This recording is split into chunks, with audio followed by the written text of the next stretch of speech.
Have you ever been to a Japanese festival or an omatsuri and started drooling like uncontrollably because of the smell of that food in the air? I know I have, and there's a good chance that smell was yakisoba.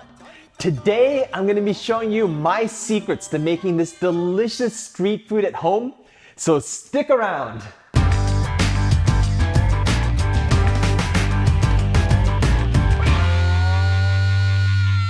Welcome back to No Recipes. I'm Mark Matsumoto, and I'm here to show you how to elevate your everyday meals, so be sure to hit that subscribe button so you don't miss out. Yakisoba is like the Japanese equivalent of a street taco or a corn dog, and it's hard to go to an outdoor festival or a sporting event without getting a whiff of that spiced, savory sweet sauce caramelizing on the outside of a big old pile of noodles. It's usually made on a giant steel griddle, and it kind of lets you stir fry the vegetables and the noodles and get a nice bit of char on the outside, which adds some awesome smoky flavor. Since most of us aren't rocking a giant flat top at home, I've worked out a pretty good alternative. The trick is to use a big, heavy bottomed pan. The bigger the pan, the more surface area you're gonna have to work with. And the heavier the bottom, the better the pan's gonna retain heat.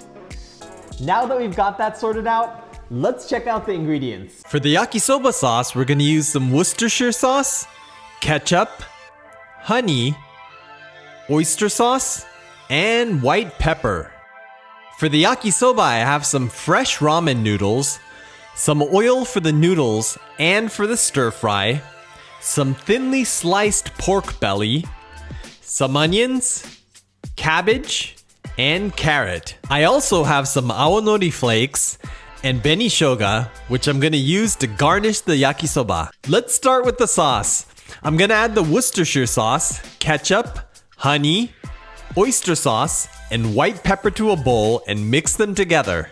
This yakisoba sauce is gonna taste way better than the bottled stuff that you can buy, and you should be able to get all the ingredients in any supermarket. Okay, let's go ahead and chop up the thinly sliced pork belly.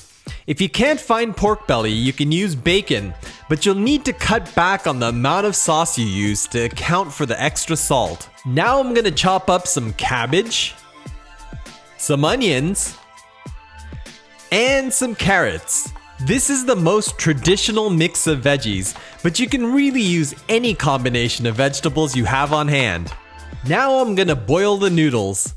I'm using fresh ramen noodles, but any thin Chinese style noodles like chow mein or lo mein will work fine.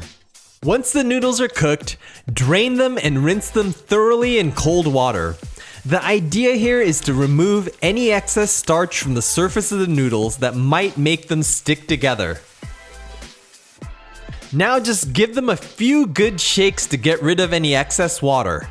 I've found that using a drop and jerk motion kinda like this tends to work best. Then you want to drizzle on some oil and toss the noodles to coat each strand evenly.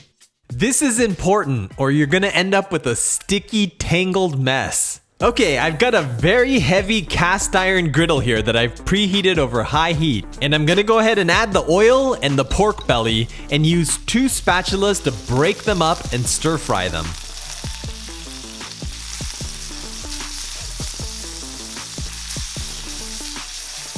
Once a good amount of fat has rendered out and it starts to brown, add the vegetables and continue stir frying until they're partially cooked.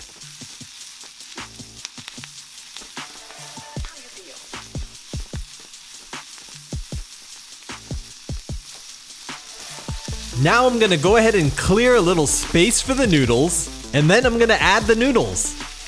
You wanna toss them together with the vegetables without breaking the noodles up. This is where the 2 spatula technique really shines.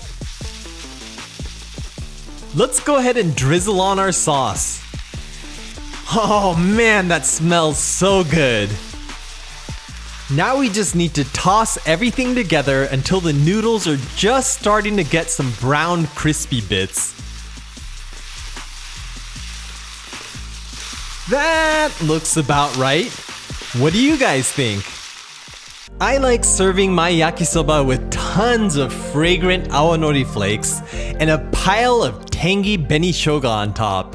The smell of the sauce caramelized around the outside of the noodles is just indescribably good, and it always reminds me of summertime in Japan. I didn't grow up here, but I spent most of my summer vacations with my grandparents and cousins in a rural area of Kyushu, and I still have fond memories of eating yakisoba and shaved ice while watching fireworks burst overhead. Although yakisoba is best eaten warm, it's actually pretty good at room temperature as well. So if you have leftovers, pack them into a bento box and take them for lunch. Simple, right? And that only took me about 10 minutes to make. And it's a super flexible recipe, so I hope you'll give my yakisoba a try. If you enjoyed this video, please give this video a big thumbs up. And if you haven't already, smash that subscribe button and ring that bell so you don't miss my next delicious episode. Also, if you love Japanese food, check out the link above for the rest of my Japanese recipe videos. And if you have friends that love Japanese food, it would be really awesome if you shared these videos with them. Alright, I'm gonna go to town on this plate of yakisoba, but I'll catch you in the next one. Check us out on Instagram at NoRecipes. Have you ever been to a Japanese festival or a matsuri and started Yakisoba is like the Japanese equivalent. Yakisoba is like the Japanese equivalent of a street corn dog taco thing that you I don't know what I'm saying. If you love Japanese food, hit the link above for What are you gonna hit the link for? I don't know. Be sure to hit that link above. Somewhere here. There. Click the link above to check out my rest of my Japanese recipes. If you guys enjoyed this video, give us a thumbs up and do that thing you do with the subscribe button and the bell that you ring. Or not.